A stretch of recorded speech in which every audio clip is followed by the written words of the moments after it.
Luar biasa. Apa kabarnya hari ini? Luar biasa. Puji Tuhan, saya dan istri kemarin sudah divaksin. Dan gimana rasanya kalau saudara susah tidur, ya divaksin lah segera. Enak tidur malam harinya. Tapi vaksin ini kenapa pemerintah begitu ingin segera memvaksin kita semua? Belajar dari Israel. Israel 60% warganya sudah divaksin. Dan berdasarkan apa yang terjadi di sana, mereka yang sudah divaksin ternyata waktu mereka kena, jadi setelah divaksin beberapa orang di antara kita sudah divaksin masih bisa kena COVID. Kebanyakan tidak perlu dirawat di rumah sakit. Dan ini juga terbukti salah satu pendeta kita di Jakarta, Reverend Agustinus Titi dan istrinya sudah berumur 60 plus ya usianya, sudah 65. Mereka 2 minggu lalu positif dan puji Tuhan hari ini sudah membaik, tidak perlu ke rumah sakit. Padahal kalau dari umur ini umur yang rentan ya. Nah, jadi kalau saudara belum, segeralah, gratis dan dikasih minum lagi setelah itu, gratis dikasih minum, kurang apa lagi. Jadi kalau saudara merasa waktu ini saatnya segera di aplikasi Halodoc. Kalau nanti mau tahu detailnya tanya Josi perwakilan dari Halodoc. Oke, sebelum kita mendengarkan firman Tuhan, mari terlebih dahulu kita bersatu di dalam doa. Kami mengucap syukur untuk penyertaan-Mu sepanjang 6 bulan 2021 kami lalui Tuhan. Kami tahu kami tidak memilih tahun ini ya Tuhan, tapi kami tahu Engkau Allah Immanuel yang selalu beserta dengan kami. Dan kami bersyukur kami tiba di bulan Juli. Ada 6 bulan lagi sepanjang 2021 ini ya Tuhan. Kiranya penyertaan-Mu tetap berada bersama-sama dengan kami ya Tuhan. Dan kami akan mendengarkan firman-Mu, berbicaralah kepada setiap kami. Di dalam nama Yesus kami berdoa. Amin. Amin. Oke, halo Juli. Ya, kalau ada namanya Juli, halo. Ada yang namanya Juli di sini? Nggak ada ya. Nah, tanggal 1 kemarin status di sosmed paling banyak halo Juli, be nice to me gitu ya. Seolah-olah Januari sampai Juni kejam gitu kan. Juli, be nice to me. Semuanya di sosial media halo Juli, be nice to me. Dan ini mengingatkan saya juga, mengingatkan kita semua apa kabarnya resolusi awal tahun ini. Saya ingat awal tahun ini tema kita yang pertama adalah mencari Tuhan. Atau kita punya resolusi pribadi, tahun ini pengen baca firman Tuhan lebih rutin dan lain sebagainya. Apa kabarnya? Sehingga dengan status yang saya lihat ini, hari ini ada baiknya kita berbicara mengenai visi. Kenapa? Agar kita tahu kemana kita pergi. Pernah nggak mengalami saudara bawa sesuatu yang tadinya menyenangkan lama-lama jadi beban? Wah, saya pernah traveling kan, isi tas kayak ini menyenangkan gitu. Wah, ini mau traveling, tapi setelah lama dibawa-bawa jadi beban gitu. Jadi mau kemana? Aduh, taruh di mana ini gitu. Nah, jangan-jangan nanti kita juga sama. Kita awalnya yang punya visi di 2021 melakukan sesuatu, di tengah jalan, waduh, kita merasa capek. Mau diapakan ini gitu. Next slide. Nah, kalau saudara mau ke Samosir, jangan naik bus ini. Kenapa nggak boleh naik bus ini? Karena kalau bus ini saudara tumpangi, Anda akan tiba di Banda Aceh. Ini bukan endorse, tapi memang selama saya di Aceh, kalau naik bus paling suka naik ini.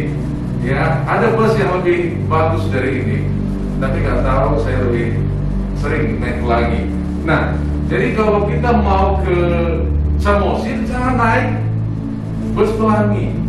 Kenapa? Karena kita akan berakhir di tempat yang salah. Begitu juga sebagai orang percaya, panggilan kita itu kemana sebenarnya? Kemana arahnya? Tentunya panggilan kita sebagai orang percaya. Next slide, di Matius 28 ayat 19. Ada yang boleh bacakan untuk kita semua? 28 itu kan? Lastri ya. Lastri ini datang untuk farewell, dia mau pindah ke Jambi juga. Jadi kedatangannya juga menyedihkan. Lastri bisa baca untuk kita semua? Matius 28 ayat 19. Karena itu pergilah dan jadikanlah semua bangsa murid-murid dan baptislah mereka dalam nama Bapa dan Anak dan Roh Kudus. Ayat 20. Dan jalankanlah mereka melakukan segala sesuatu yang telah diperintahkan kepadamu, dan ketahuilah aku menyertai kamu senantiasa sampai pada akhir zaman. Nah, panggilan kita sebagai orang percaya dirangkum dalam slide ini, menjadi murid dan memuridkan. Inilah panggilan setiap kita. Jadi setiap orang percaya, tugas kita adalah menjadi murid dan memuridkan. Wah, pertanyaannya sepanjang 6 bulan ini, kira-kira kita sudah sejauh mana progresnya? Sudah di manakah kita?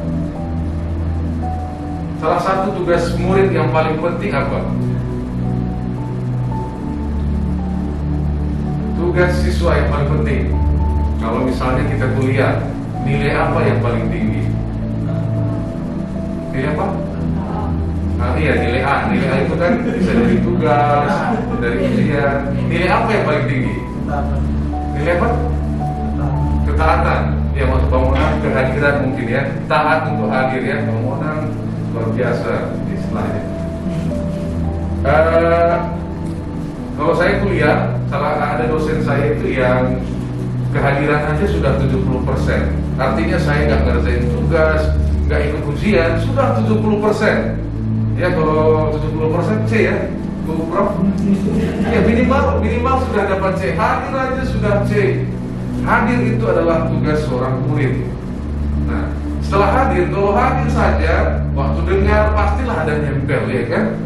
Nah, kira-kira kalau nggak hadir bisa nggak memuridkan? Nah, kalau nggak hadir nggak bisa muridkan kan?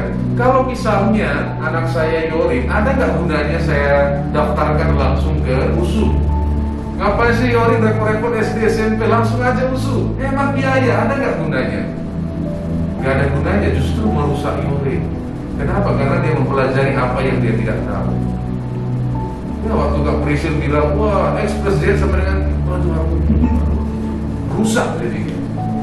Makanya dibikin tatanan pemuridan itu sedemikian pelan-pelan, slow. Agar apa? Agar kita bertumbuh, agar kita terjadi perubahan. Agar yang tadinya A tambah ba gitu kan, akhirnya bisa membaca dan menulis.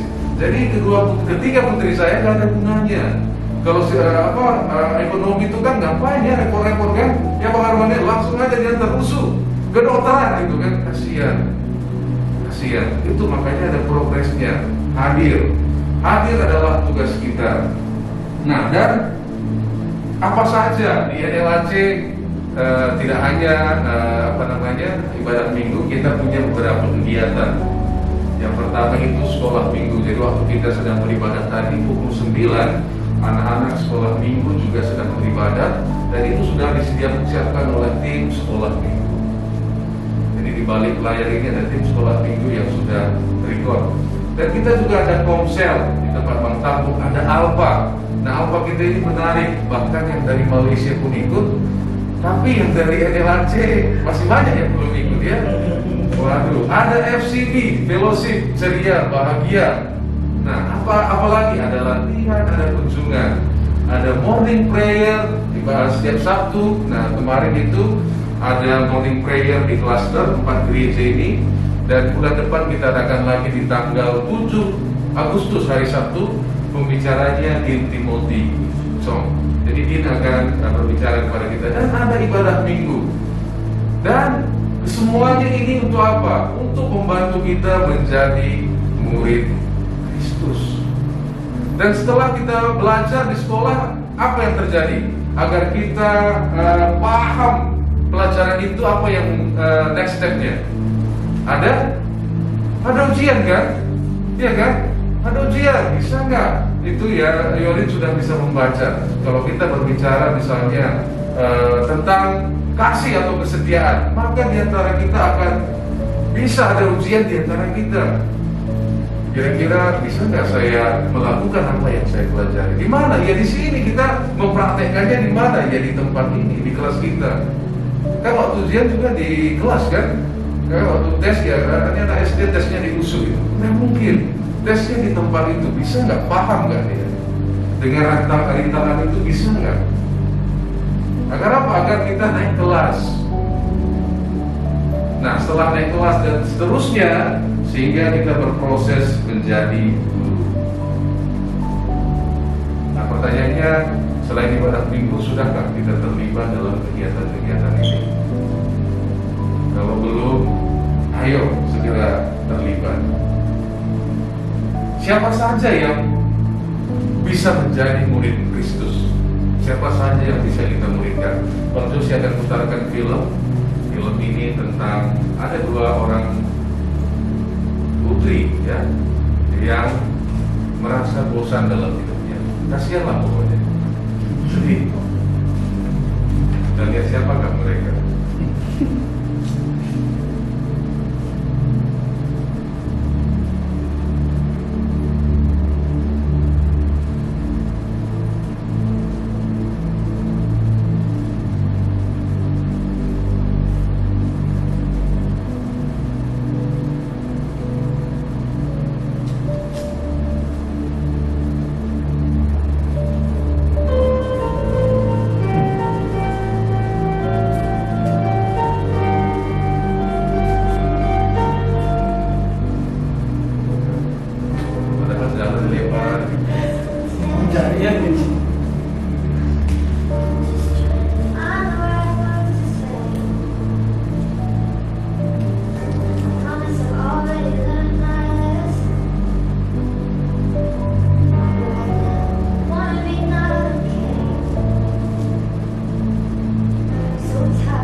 Nah, siapa yang bisa kita berikan? Mereka yang sedih, yang gundah gulana, seperti yang ada di video tadi. Nah, itu hanya video ya, sebenarnya mereka itu orang-orang yang ceria, yang luar biasa. Nah, siapa lagi selain orang-orang seperti mereka? Josi boleh kembali ke slide saya. Nah, orang-orang seperti Daud yang berzina, dan tidak hanya berzina, dia juga membunuh suami orang. Orang-orang seperti siapa lagi yang bisa dimuridkan? Seperti Paulus, teroris, sukanya dulu menteror orang yang percaya kepada Tuhan. Siapa lagi? Rahab, sang pelacur. Nah, orang-orang seperti ini, kira-kira di luar sana banyak nggak yang seperti ini? Atau semua teman-teman kita sudah sempurna gitu? Enggak ya? Enggak, tentunya masih banyak. Dan orang-orang ini ketika hidupnya berada di tangan Tuhan berubah. Ya, saya masih ingat cerita kalau bola basket di tangan saya tetap harga 200 ribuan, tapi bola yang sama dipegang oleh Michael Jordan itu bisa membuat saya orang terkaya di kota Medan. Kenapa? Karena orang akan serbu itu kan, bisa bernilai jutaan. Hidup mereka berubah, dan persamaan mereka sama-sama tidak layak sebenarnya, tapi mereka bilang begini, kami siap Tuhan. Waktu mereka siap, mereka dipakai oleh Tuhan. Dan saya kira masih banyak itu, makanya kenapa tadi video juga kita putarkan. Dengan sosial media hari ini kita bisa mempengaruhi orang lain, kita bisa menyampaikan kabar baik melalui media yang ada hari ini. Dan ketika mereka menyerahkan hidupnya, mereka memiliki new life, hidup yang baru. Nah, waktu Yesus memilih ke-12 muridnya, bukanlah Avenger seperti film itu, bukan orang-orang hebat, ada pemungut cukai dan lain sebagainya. Menjadi murid syaratnya hanya satu, bersedia.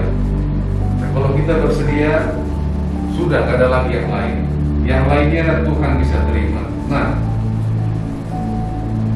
waktu tanggal 1 Juli kemarin kebetulan Pak Junaidi juga ulang tahun kan, dan saya nggak tahu ini memang leksionari kita diatur sedemikian rupa dan ada ayat ini Mazmur 90 ayat 12 ya. Jadi ini ayat pagi hari, ajarlah kami menghitung hari-hari kami sedemikian hingga kami beroleh hati yang bijaksana.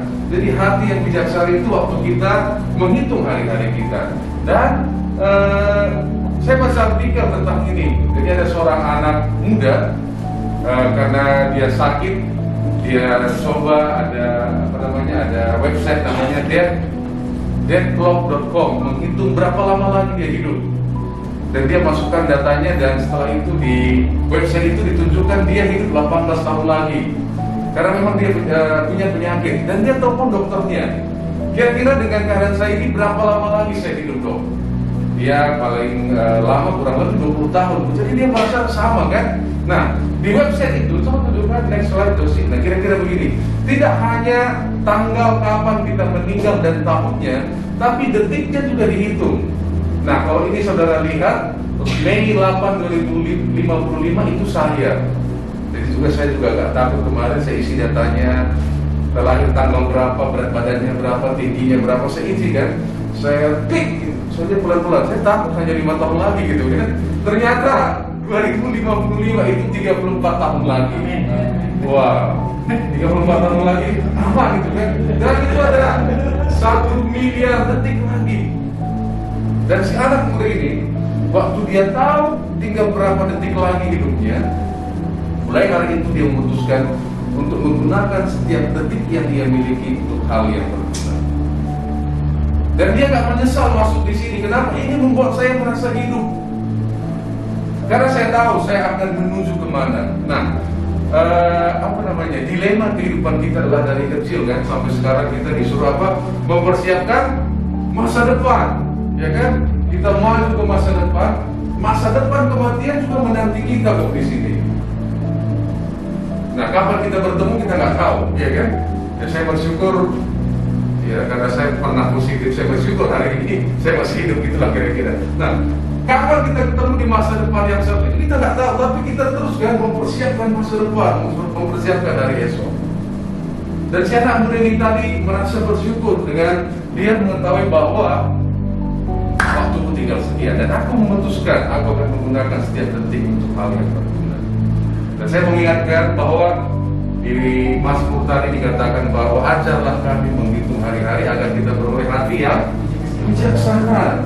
Pertanyaannya, kalau kita saya punya 1 juta detik lagi tadi, 1 miliar ya, untuk apa kita gunakan? Kalau memang kita harus pergi kok, sudahkah kita menjadi murid dan memuridkan? Kalau ada hal yang bisa kita ubah, apa yang mau kita ubah? Dari kecil kita kan impiannya besar kan, saya juga dari kecil impiannya besar menjadi Menteri Keuangan. Akhirnya berdiri di sini. Nah, Mother Teresa bilang, kalau kita pengen mengubah dunia, pulanglah ke rumahmu. Jadilah suami yang lebih baik, jadilah istri yang lebih baik, jadilah anak yang lebih baik. Kalau kita mau mengubah sesuatu, kalau kita mau menjadi murid dan memuridkan, mulailah dengan diri kita. Waktu akan terus berganti, apakah kita membuat progres? Kenapa? Karena kita memiliki waktu yang terbatas. Menyadari ini, saya percaya membuat kita juga akan menghargai setiap waktu. Jadi nanti coba terus balik ke deathclock.com. Nah, websitenya ini coba aja, ya, coba aja. Ya kalau nanti agak pendek kita doakan lebih panjang. Atau ini langsung kita situsnya langsung kita tutup lah. Saya diperkirakan Mei 8 2055, saya itu 34 tahun lagi. 34 tahun lagi untuk menjadi murid dan memuridkan. Dan kita bersyukur tahun lalu ada satu orang pastor dari tempat ini, dan tahun ini akan ada 2 orang lagi rencananya yang sekolah Alkitab. Saya berdoa tahun depan akan ada lagi lebih banyak yang menjadi hamba-hamba Tuhan. Dengan waktu yang ada, mari gunakan, karena kita akan menuju masa depan itu kok. Sehebat apapun kita siapkan hari ini, kita akan ketemu. Kapan? tanya dan dia plong. Amin. Mari kita bersatu di dalam doa.